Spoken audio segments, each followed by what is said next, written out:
ఈరోజు దేవుని వాగ్దానం 103వ కీర్తన 5వ వచనం. మేలుతో నీ హృదయమును తృప్తిపరచుచున్నాడు, మేలుతో నీ హృదయమును తృప్తిపరచుచున్నాడు.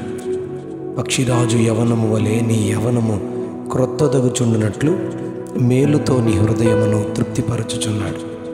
ఈ కీర్తనలో రాజైన దావీదు, నా ప్రాణమా యెహోవాను సన్నుతించుము, నా అంతరంగములోను ఉన్న సమస్తము ఆయన పరిశుద్ధ నామమును సన్నుతించుము అంటూ ఆయన చేసిన ఉపకారములలో దేనిని మరువకము అని తన ప్రాణాన్ని దేవుని స్తుతించే వైపునకు మళ్ళించుకుంటూ 103వ కీర్తన 8వ వచనంలో, యెహోవా దయాదాక్షిణ్యపూర్ణుడు, దీర్ఘశాంతుడు, కృపా సమృద్ధి గలవాడు, సమాధిలో నుండి ప్రాణమును విమోచించువాడని, కరుణా కటాక్షములను నీకు కిరీటముగా ఉంచువాడని, పక్షిరాజు యవనము వలె నీ యవనము క్రొత్తదగుచుండునట్లు మేలుతో నీ హృదయమును తృప్తిపరుచుచున్నాడని దేవుని పరిశుద్ధ నామమును దావీదు ఎంతో ఘనపరుస్తూ ఉన్నాడు.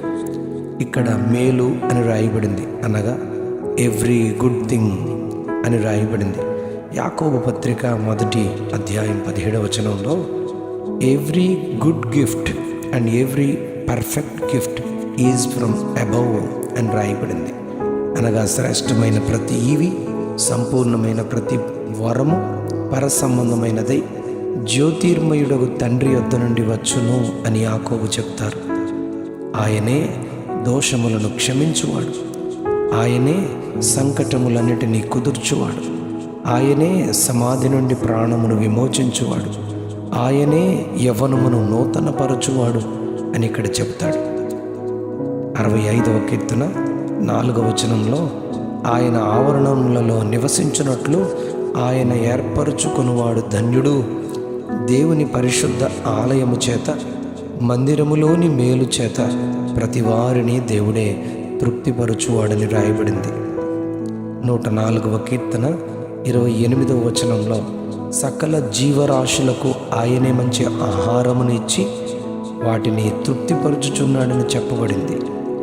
అలాగే 107వ కీర్తన 9వ వచనంలో, ఆయనే ఆశగల ప్రాణమును తృప్తిపరచువాడు, ఆకలిగొనిన వారి ప్రాణమును తృప్తిపరచువాడని ఇక్కడ చెప్పబడింది. మత్తయి సువార్త 14వ అధ్యాయం 20వ వచనంలో, ఆయన దయగల బోధను వినుటకు వచ్చిన ప్రజల యొక్క ఆకలిని 5 రొట్టెలు 2 చిన్న చేపలతో ఆయన ఆశీర్వదించి వాటిని వారికిచ్చి తృప్తిపరిచి మిగిలిన ముక్కలు 12 గంపల నిండా ఎత్తబడినవని చెప్పబడింది.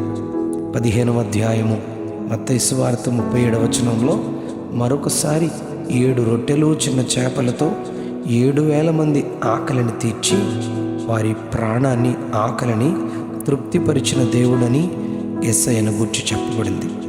ఆయన కట్టడలను గైకొని ఆయన మాట విని నడుచుకుని వారి ఎడల ఆయన వైపు మళ్ళుకొని వారి కొరకు మేలు చేయుటకు ఆనందించి వారి వైపు మళ్ళును అని ద్వితీయోపదేశకాండం 30వ అధ్యాయం 10వ వచనంలో చెప్పబడింది. యెహోవాను ఆశ్రయించు వారికి ఏ మేలు కొదువై ఉండదు అని 34వ కీర్తన 10వ వచనంలో భక్తుడు చెబుతాడు. ఆయన యందు భయభక్తులు ఉంచు వారికి, ఆయనను ఆశ్రయించు వారికి సిద్ధపరచబడిన మేలు ఎంతో గొప్పది అని 31వ కీర్తన 19వ వచనంలో రాయబడింది. భార్య అనే మేలు కూడా యెహోవా అనుగ్రహమే అని సామెతలు 18వ అధ్యాయం 22వ వచనంలో రాయబడింది. ప్రతి విధమైన మేలులతో మనము సేవించే ప్రభు అయిన యేసుక్రీస్తు వారు హృదయ సంబంధమైన మేలు కానీ, ప్రాణ సంబంధమైన మేలు కానీ, ఆత్మ సంబంధమైన మేలు కానీ, శారీర సంబంధమైన మేలు కానీ అన్నీ ఆయనే అనుగ్రహించి తృప్తిపరచువాడని విశ్వసించి మనమందరం ఆయన నుండి సమస్తము పొందుకుందుముగాక. Amen, amen, amen. మేలుతో నీ హృదయమును తృప్తిపరచుచున్నాడు, మేలుతో నీ హృదయమును తృప్తిపరచుచున్నాడు. ఆమెన్.